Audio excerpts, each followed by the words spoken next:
So this is our alignment stick angle of approach drill. The only extra training aid you're going to need is an alignment stick.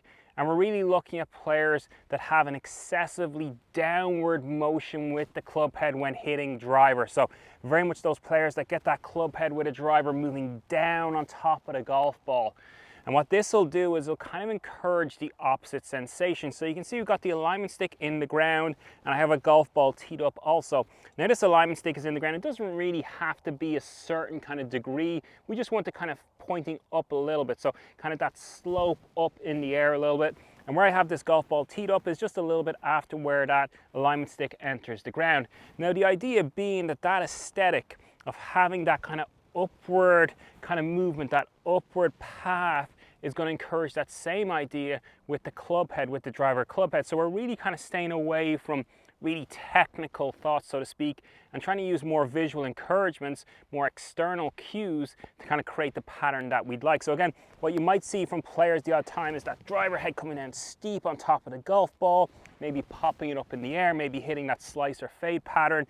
And what we'd really like to have happen, and this really applies for all drivers that are really good drivers of the golf ball, is you'll actually see that club head kind of be on the way up nearly as it hits the golf ball. So very similar to that path, that alignment stick that you see, that kind of nice angle up through the golf ball.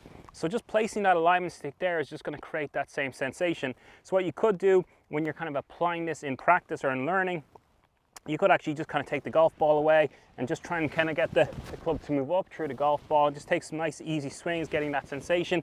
Again, if I was to get steep, I'm probably going to hit that alignment stick. So a really nice simple drill. Again, staying away from very technical things, using this external visual cue or encouragement to kind of change how we deliver this club head into the golf ball, moving away from that steep downward delivery to a little bit more of that lower, flatter, shallower, more up delivery through impact. And that will really help your driving. It'll help how we deliver the loft that we have on those drivers, create some higher shots, and higher probably is going to mean a little bit more distance. So really nice drill for those of you who are getting a little steep on the driver swings.